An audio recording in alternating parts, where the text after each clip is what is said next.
So the other day I was listening to this song by the band, Knocking on My Door. Who is knocking on my door? Ko ko ko. And poking and dancing on my shit. Kò lè yé wọn. Kò lè yé wọn. I know you all remember that song, right? And it got me thinking that there was a point in time where the band was, the number one in the music industry, right? It was top there, top of the food chain. And that's, as I was listening to that song, when that song finished, the bad songs popping, but this was a recent song. The song is titled Since '04. Released song about, I think 2 weeks or thereabouts. I can't remember. And that song is to celebrate its 20 years in the music, industry, right? And then I remember the conversation I was having with some guys on Twitter some couple of years ago, where they were of the opinion that ever since the band left Don Jazzy, that he has not put out, any hits except from Emergency. And in my mind, I'm like, okay, but you know me now, if you talk about music, especially think why I know why I get fact, why I get proof, man, I know how I'm saying and lie, no be so it be. So I had to call their attention. I don't want to say I had to school them, but I had to call their attention and give them 5 different songs, that were 8 songs that the band did after leaving, Don Jazzy. But that is not the main focus of this episode here. Now, this episode is to celebrate the band at 20. But I'm not going to do a deep dive into, the band career. He was born in this, he grew up in that. I'm not going to do any of that. I'm not going to bore you with of that.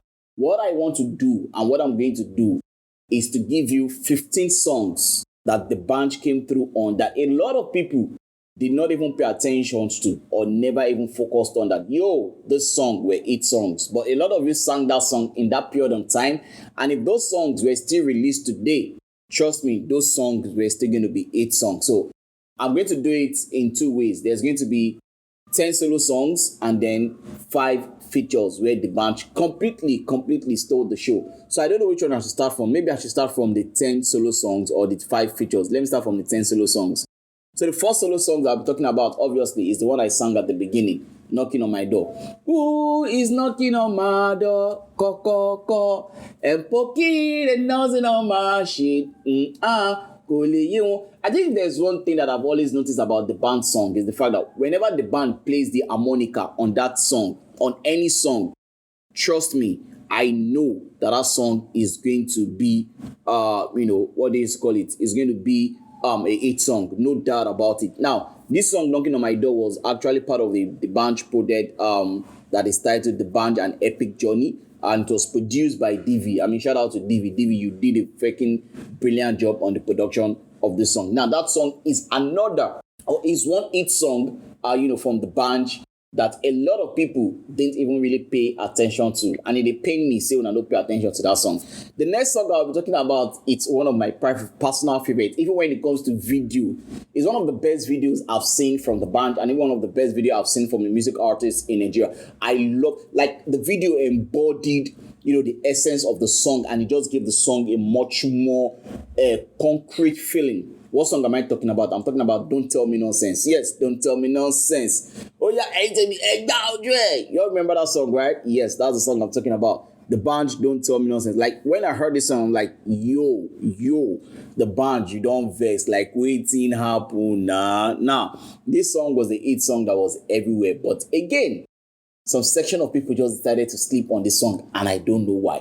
Play that song today, you know that song is a hit song. The song was in the album, what's the name of this album? The Kingsmen. Yeah, that was the name of the project, that had the song. Now, another song, this one was more of a street song, and it took over everywhere when it came out. It's titled Mokovai, and it featured, Slim Case. This is actually the second collaboration that the band and Slim Case did. The first one they did, which I'm also going to talk about after this one, is the one titled Is a Banger. You all remember that? Yes, Is a Banger. That was the band featuring Slim Case and what's his name right now? Mr. Real, right? Mokovai was produced by, Cracker. And Cracker was actually one of the people that won. There's this music platform should I call it music platform, right? Yeah. Or this competition that the band was doing, Cream competition, and Cracker was one of the producers that won, on that, platform, and it was one that produced that song. And I think that was my first introduction into Cracker's production, and I've been a fan of Cracker, productions from that point until time. And then, Cracker went on to produce song for Fireboy and the rest. And like I said, Mokovai, another joint. And I rightly just spoken about is a banger. So that's how many songs I'm talking about now? 4 songs. Knocking on My Door, Don't Tell Me Nonsense, Mokovai is the banger. Now, those are 4 major songs, that were 8 songs that the band, released after, leaving, Don Jazzy. Like I said, I'm not going to talk about the old Don Jazzy era because we all know that any song from that era is the hit song. So let me go to the 5th one now, which a lot of people consider, I think a lot of people did not sleep on this one. It was like the most popular song of the band in a very, very long while. And even till date, everybody feel the song. What song am I talking about? I'm talking about emergency, emergency, you never see me coming through. Para, para. Don't go. Yes, emergency. That's the song I'm talking about. And shout out to what's his name, P Loops. For the production of that song. You really, really did, decent job on the production of that song. Now, there is an industry rumor that I heard about this song, right?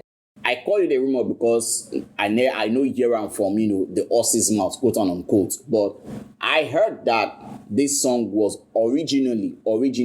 The instrumentals, the beat of the song was originally meant for Olumentin, and then Olumentin gave the song gave it to the band, and then the band, used, the song. That's what I heard, right?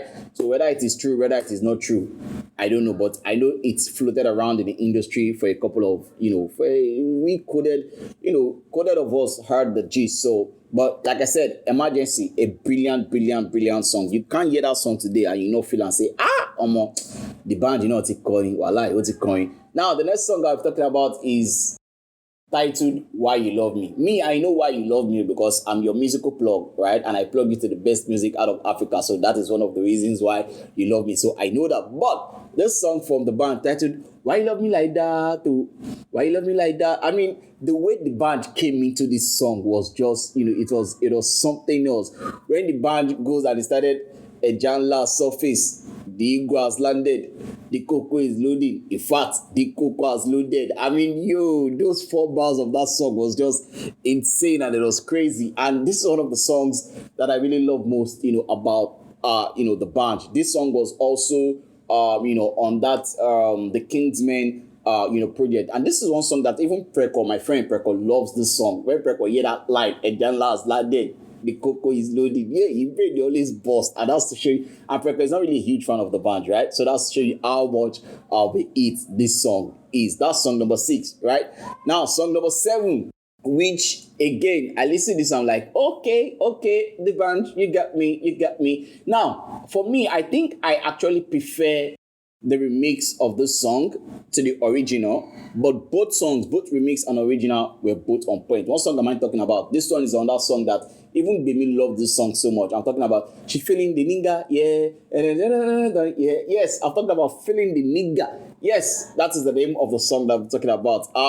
This song, was so popular that it had its own, dance step. Though the dance step did not go, viral, but yes, it had its own dance step, and you cannot take anything, from this song. The song actually had a remix which featured, Akon, and it was produced by DV, and it was released in 2024. Again, like I said, I love the song. This is another hit song that the band, if the band should still drop this song today, right, it will still be hit song. The next song I'm talking about, this was probably one of the first or the earliest song that they released after, it departed from, Mo Eat and it went solo and all of that. I'm talking about Oyato. Now, Oyato is a very, very, dope song. Like I said, once again, the band played the harmonica on this song. And like I said, once the band played that harmonica, Emma Binu say, "Mo fẹ́ sọ̀rọ̀ yìí, but Odi Emma pé." No. It's not like I'm trying to insult him or anything, So it's just like the song, they hit on a different level. Once the band plays an harmonica on any song, they hit on a different level. And Oyato is another song, that hits on another level. Now, this next song I want to talk about, I'm going to be honest with you. I honestly don't know how to pronounce the name of the song, right? But I'm going to spell it for you. It is NTSWEMPU. I don't know how to pronounce them. Whether now so Wempo. I don't even know how to pronounce the song. But this song is a brilliant song. I'm going to put the link of this song, what I'm going to do is this. I'm going to create a playlist of all the songs, and then you know what I'm talking about. You can check out the song, right? The what they call it, the song featured Busi and Bosiwa, from South Africa, and the song was actually produced by Pilus. Pilus once again did a brilliant job on the production of the song. And now finally for the 10th song, I'll be talking about the song titled Finally. You saw what I did there, Abi? Finally. Anyway, yes, I'm talking about the band song titled Finally, and this song was actually produced by the band himself. I know all of you didn't know that. A lot of you didn't even know that. Yes, this song was actually produced by the band itself, and the video. I think the only thing I don't like about this song, to be honest, is the video. But aside from that, the band came through in his natural element, on this song. So like I said, I'm going to do, a playlist, and I'm going to put the link of the playlist, on this episode, so that you guys can check it out, right? Now, before I talk about the collaborations, the 5 collaborations that the band really killed, there are some things I'm going to say about the band's career that I feel like, was probably like a career mistake at some point in time. Now, the first thing first, or I think one of the things that I'm going to talk about was the breakdown relationship between him and DV. Now, DV is a very, very talented producer. I don't even know where that guy is right now, but wherever he is, whoever knows him, even if he's listening to this, please help me give him a shout out. Yo, after the band, we all know that the band struggled a lot after leaving, Mohit, trying to find a sound or trying to find the next sound and, bringing himself back into the music industry. And DV was that producer that was left to pick up the reins. All right, DV was also part of the people that was signed under, that's the band label DKM. Yeah, that's the name of the label, right? DKM, yeah, and DV was his name, K-Switch. They were all there. And okay, I think DV was originally producing for K-Switch before, but through K-Switch, the band, and then all of that. And then after a while, the band just stopped working with DV. I can't really say this is what happened between both of them. But at that point, it was when the band was actually, back to that status of, yes, finally, the band has gotten his rhythm back, and then the whole this thing just stopped, and I don't really understand why. But back to the songs that I'll be talking about. These songs are 5 features that I feel like the band. Not that I feel like. If you listen to the song, you say you're going to say the band stole the show. The first one is the remix of Olamide's First of All, which features the band. Yes, the band actually came through, on that one. The second one I'm talking about is Double Wala for Daddy Body. And the owner of Dead Body, Double Allah for Dead Body. That is Orishefemi featuring the band, the remix. The band also, killed the remix of that song. Now, this next one I want to talk about is my personal favorite of all the band feature ever. As a matter of fact, I feel like this is the best the band feature ever. And I don't know why. I feel like a lot of people slept on this song a lot, even though play that song next year, play that song 5 years from now, that song will always be a hit. What song am I talking about? I'm talking about Burna Boy featuring the band titled One Damo.